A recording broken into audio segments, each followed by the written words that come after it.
You know the smell I'm talking about.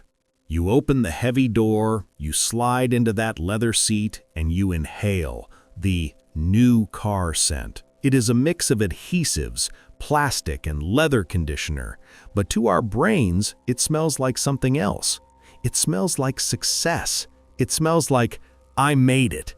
You grip the steering wheel, you look at the digital dashboard that looks like a spaceship, and for a moment, you feel like the main character in the movie of your life. The salesman is smiling at you. He hands you the keys. He says, "You deserve this." And then, 30 days later, the bill arrives.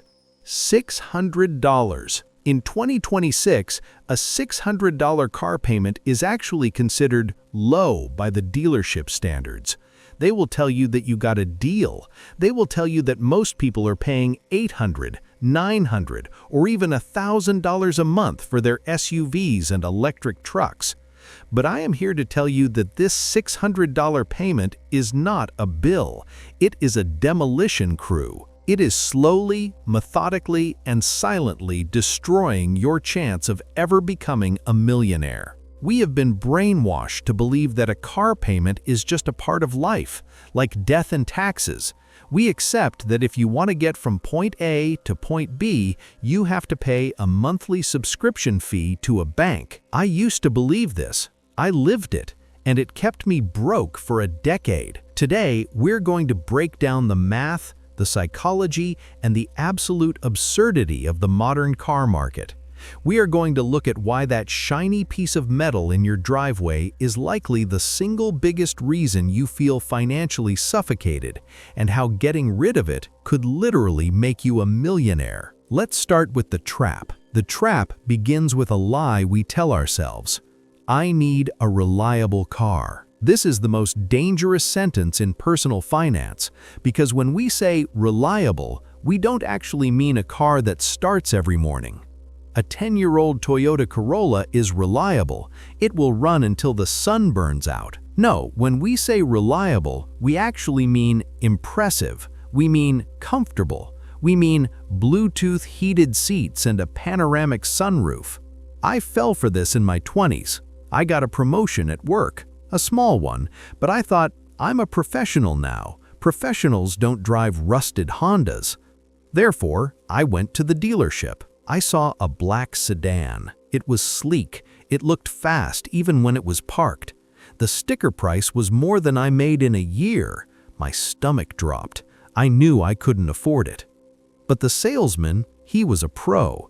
He didn't talk about the total price. He didn't talk about the interest rate. He just asked me one magic question.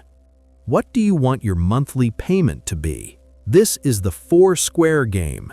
They manipulate the numbers, the trade-in, the down payment, the term length, to hit your monthly number. I said, I can handle $500. He smiled. He typed on his computer. He came back and said, Good news, Warren. We got you in at $480. I felt like I had won the lottery. I signed the papers. I drove off the lot feeling like a king. I didn't realize that to get that payment, he had stretched the loan to 7 years. 7 years! I didn't realize the interest rate was 9%. I didn't realize that I had just signed a contract to pay double what the car was actually worth over the life of the loan. I was driving a liability that was losing value every single day, and I was paying interest for the privilege of watching it depreciate. This brings us to the math, and the math is terrifying. Let's take that $600 payment. In 2026, $600 feels like not that much to some people. It's a few dinners out. It's a grocery run. But you have to look at the opportunity cost. Opportunity cost is simply, what else could this money be doing if it wasn't stuck in my driveway? If you take that $600 a month and you invest it in a boring, low-cost S&P 500 index fund, like we talked about in the last video, and you get an average return of 8%, which is historical average, do you know what happens? In 10 years, you don't have a car that is worth zero. You have $109,000. In 20 years, you have $350,000. In 30 years, you have $890,000. And in 35 years, you have $1.3 million. Let that sink in. That car you are driving right now, that is your $1 million. You are driving your retirement. You are driving your financial freedom. And every time you hit a pothole, you are chipping away at your future net worth. When you finance a car, you are borrowing money at 7%, 8%, or 10% to buy an asset that goes down in value by 10 to 15% every single year. It is a double negative.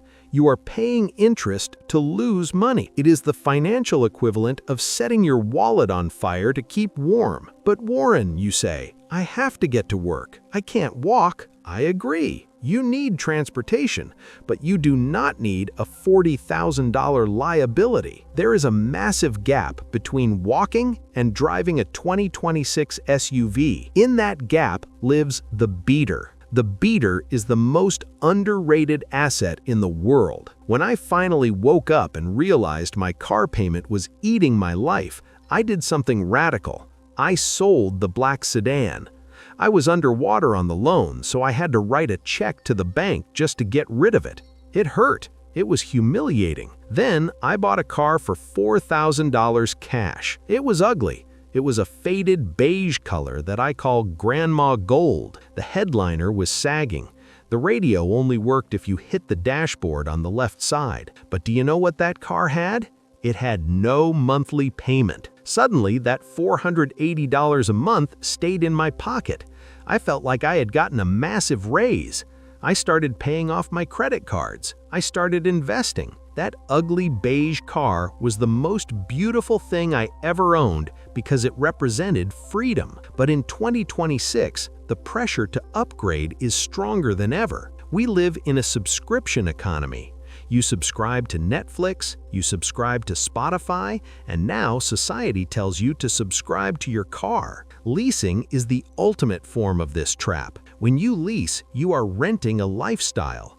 You are paying for the depreciation of the car during its newest, most expensive years, and at the end of 3 years, what do you have? Nothing. You hand the keys back. You have zero equity. You have nothing to show for the $25,000 you just spent. And what do?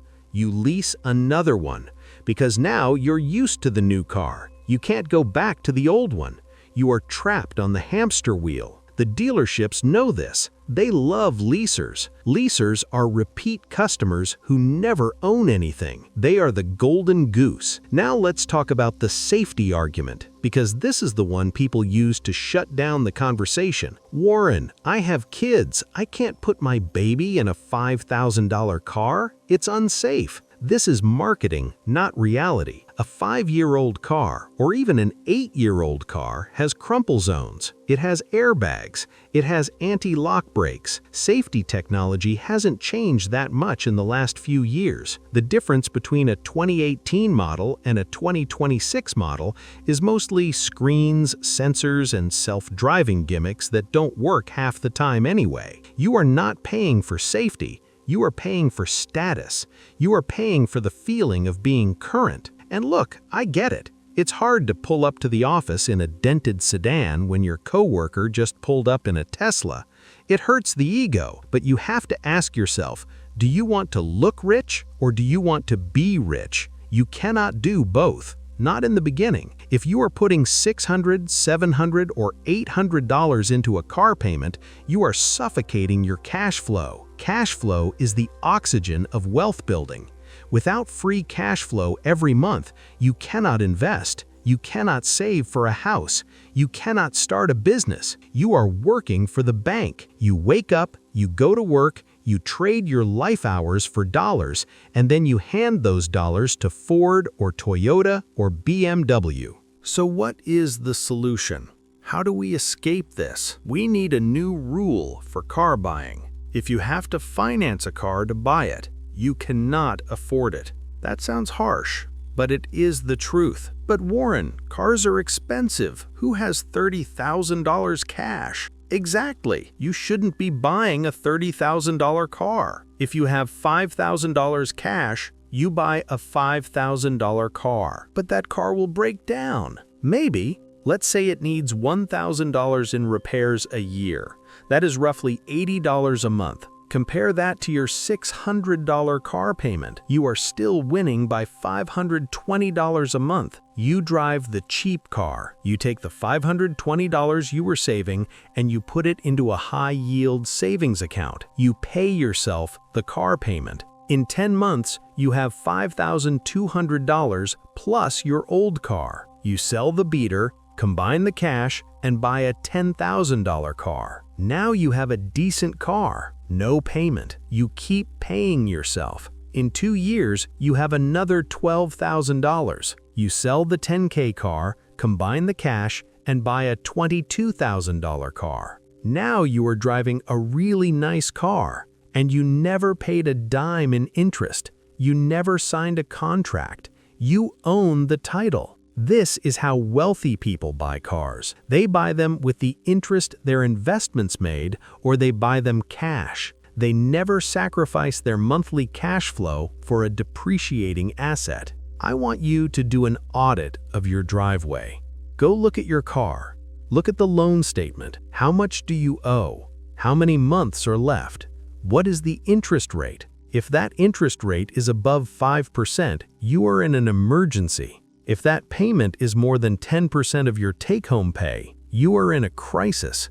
You might need to make a tough decision. You might need to sell the car. I know, it sounds crazy. Sell my car? But I love it. Do you love it more than your freedom? Do you love it more than retiring 10 years early? Do you love it more than having $1 million in the bank? Because that is the trade you are making.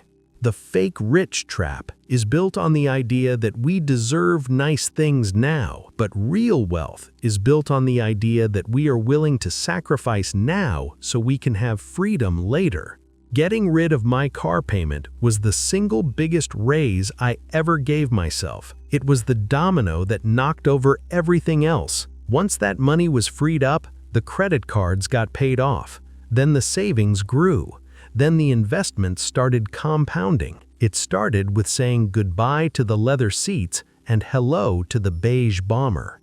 Don't let a piece of metal aimed at a junkyard steal your financial future.